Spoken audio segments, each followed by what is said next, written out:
A warning, the following is going to contain some spoilers, so if you haven't played the game or you don't know what's going on, please don't watch this video as I don't want to ruin anything for you. But if you wish to know more, please continue on. Hey guys, Tadowski here, and today I have the story of Summer of 58 lined up for you. Now the game Summer of 58 is one of the works from the Emika studios, who have also produced games such as Find Yourself and Locked Up. They have a very good reputation of creating pretty spooky games with some very interesting stories. As fans of horror games, we tend to miss the story while we're getting consumed by the jump scares and the creepy atmospheres. The goal of this video is to tell you the full story of Maria, Ivan, and Yakov and the events that happened to lead up to the Summer of 58.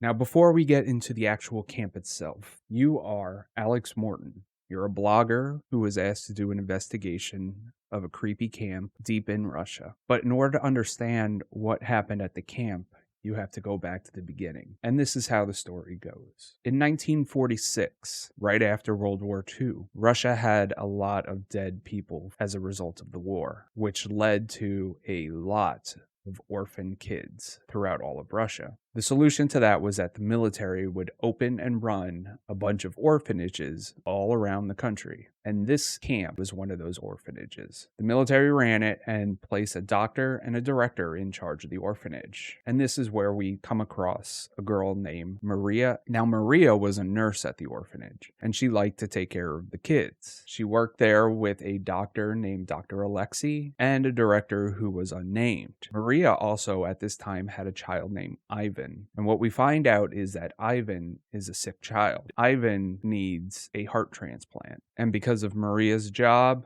lack of funds, lack of resources, and the severity of the illness, they tell her there's nothing that they can do for him.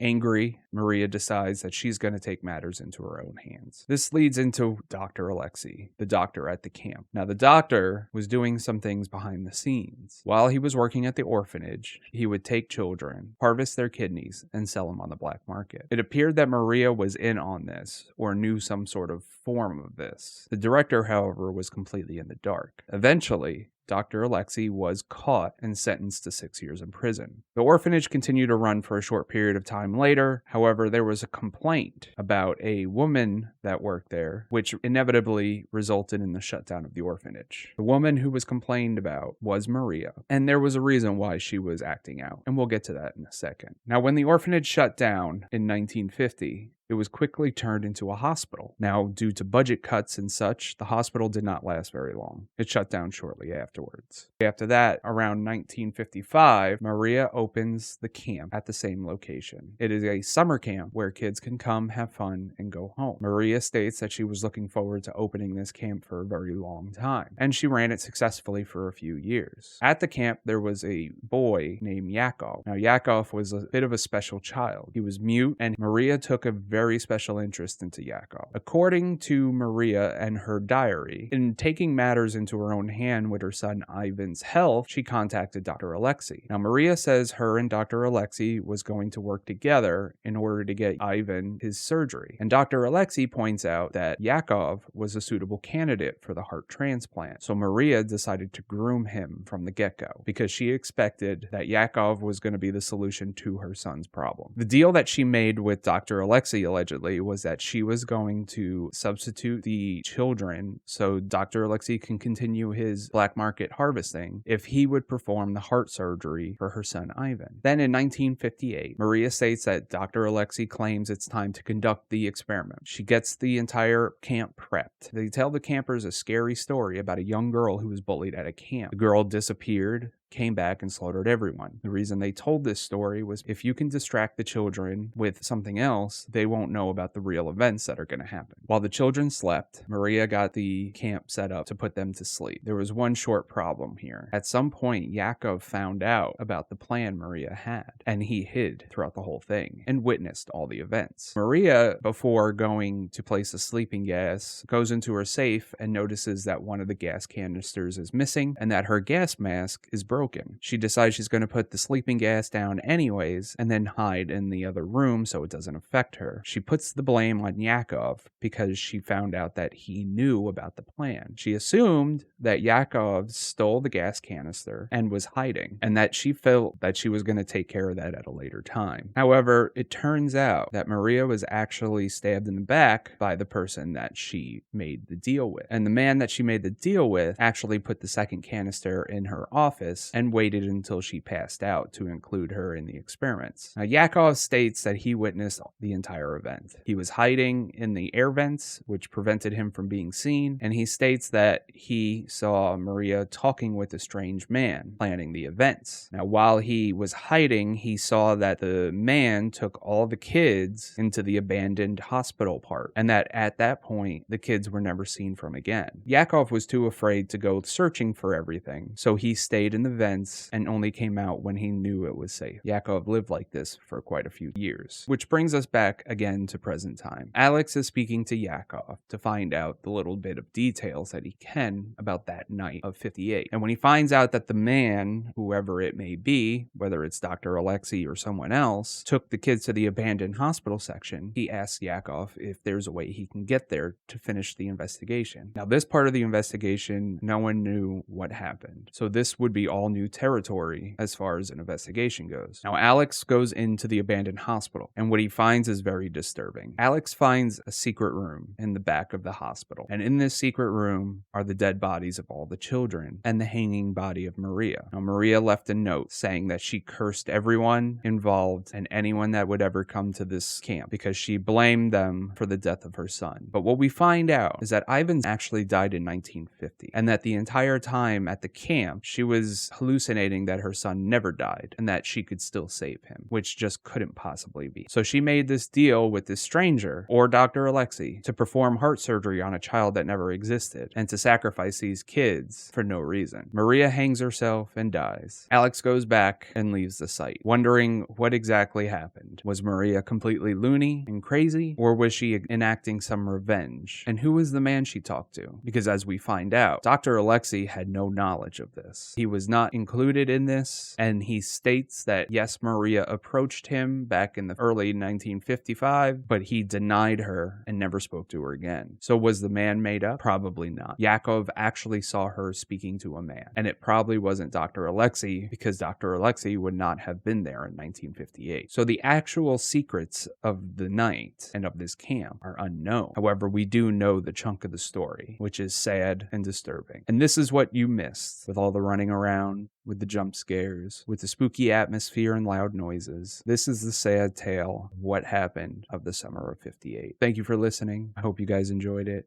And remember, be safe out there.